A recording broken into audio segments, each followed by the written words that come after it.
யார் ஆடியோ போன டைம் கேட்ட பொழுது காவல்துறை அனுமதி கொடுத்து வரலீங்க. ஆனா இந்த டைம் மறுபடியும் நாம கேட்டோம், ஆர்ப்பாட்டம் பண்ணணும், மக்களோடு இருக்கணும், அனுமதி கொடுங்க. அனுமதி மறுத்தது மட்டுமல்ல, வீட்டுல கைது பண்றது. உதாரணத்துக்கு என்னைய வீட்டு சிறை வைக்கிற தொண்டியும் வந்துச்சு. என்னுடைய அப்பா KMCHல இருக்கிறாங்க, அட்மிட் ஆயிருக்கிறார். அவரை பார்க்க போனேன், அங்கேயும் காவல்துறை வருது.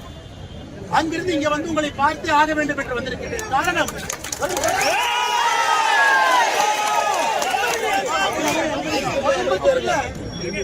கோயம்புத்தூர்ல காலேஜ் பொண்ணை ரேப் பண்ணா 6 மணி நேரம் கழிச்சு பிடிப்பானு. ஆனா மக்களுக்கு இங்க பேசினா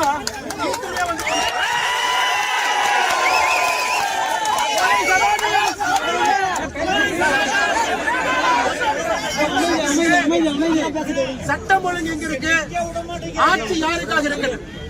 அதனால இன்னைக்கு நான் காவல்துறைக்கு எச்சரிக்கிறேன், நாளைக்கு காலையிலிருந்து உங்களை வீதியில மட்டும்தான் நாங்க வச்சிருக்கோம்.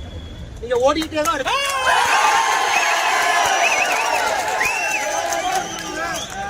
உங்களுடைய சீருடைக்கு மரியாதை கொடுத்து உங்கள்கிட்ட நியாயமான முறையில் நாங்க டைம் கேட்போம். நீங்க கட்சிக்காரங்க 6 பேர்த்த கைது பண்ணி 12 செக்ஷன் போட்டு உள்ள வச்சிருக்கீங்க. எது கைது பண்ணீங்க? குப்பையை கொண்டு வந்து ஏன் கொட்டுறீங்க? அந்த ஆர்ப்பாட்டம் பண்ணது கைது. இன்னைக்கு திருப்பூர்ல இருக்கக்கூடிய இந்த மாநகராட்சியினுடைய மேயர் திரு தினேஷ் குமார் எவ்வளவு பெரிய ஊழல் கிடைச்சாலும் உங்க எல்லாத்துக்குமே தெரியும். 50 ரூபாய் தொடப்பா கட்டைய 450 ரூபாய்க்கு வாங்குறாங்க. இங்க ஊழல் செய்வதற்காகவே இந்த குப்பையை எங்கேயுமே சுத்திகரிக்காம 570 டன் குப்பை எடுத்து அதுக்கு டிரான்ஸ்போர்ட் காரங்கிட்ட கமிஷன். MCC 28 மிஷின் இருக்குது. இங்க 23 MCC குப்பை மறுசுழற்சி மையம் 23 மிஷின் வேலை செய்யல, பேருக்கு 5 வேலை செய்யுது.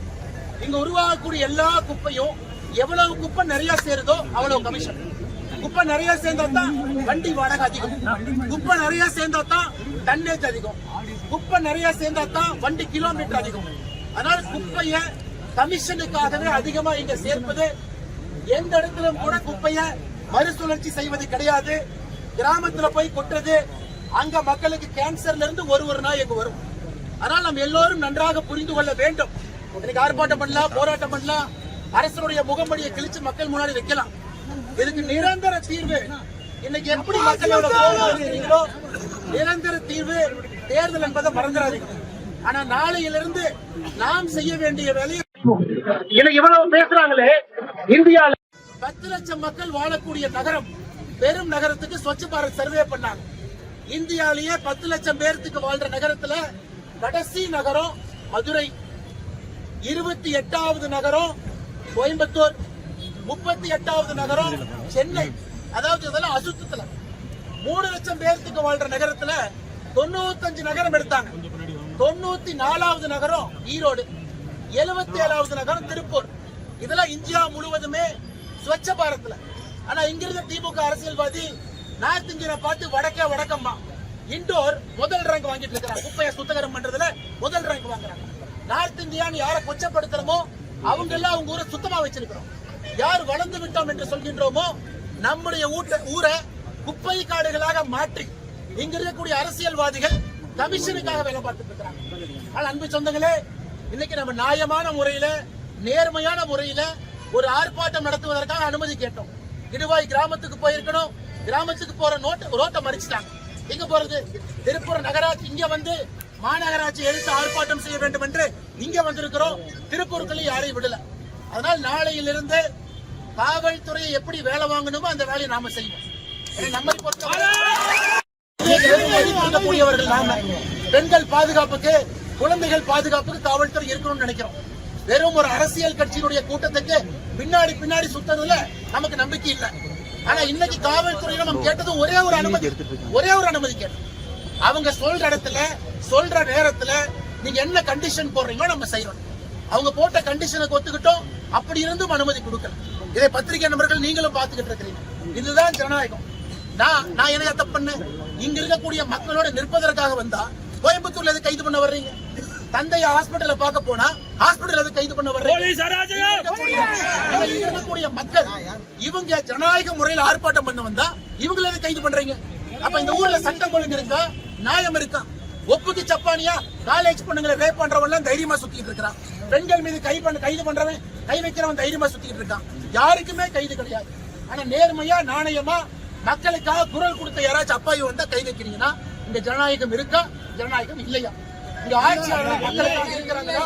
இல்ல குடும்பத்துக்காக இருக்கிறாங்க? இல்ல திருப்பூர் மேயர் ஊழல் செய்யறதுக்காக மட்டும்தான் உட்கார்ந்து இருக்காரா?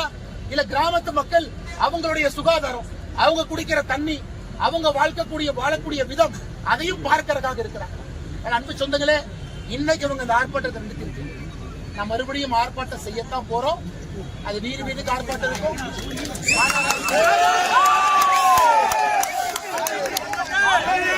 ஆளுகின்ற திராவிட முன்னேற்ற கவுன்சிலர் கூட்டணி கட்சி அவங்க வீடு முன்னாடி இருக்கும். நாமளே கும்பலாளியை கொண்டு வந்து தினேஷ் அவங்க வீட்டு முன்னாடி கூட நாமளே கூட கொண்டு வந்து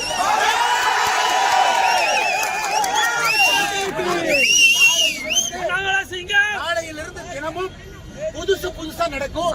அதுக்கு பொறுப்பு காவல்துறைக்கு இந்த பாடத்தை புகட்டணும். காரணம், ஜனநாயகம் நல்லா இருக்கணும்னா காவல்துறை அதிகாரிகளுக்கு தெரியணும் அரசு கொடுக்கக்கூடிய தவறான ஒரு ஆர்டரை ஃபாலோ பண்ணக்கூடாது. அதுதான் மக்களாட்சி. ஆனா அரசு கொடுக்கக்கூடிய தவறான ஆர்டரையும் ஃபாலோ பண்றாங்க. நாளையிலிருந்து நாம் யார் என்பதை அவர்களுக்கு காவல்துறையை நீங்கள் எதிர்த்து யாரும் கோஷப்பட வேண்டாம். நம்மளுடைய சட்ட காவல்துறையோட கிடையாது. ஆனா காவல்துறை செஞ்ச தவறுக்கு நாளையிலிருந்து நாமளும் சடுகுடு ஆட்டம் ஆடலாம், திருட போலீஸ் விளையாடலாம். ஒரு முறை உணர்ந்து கொண்டால் அவங்க வீதியில்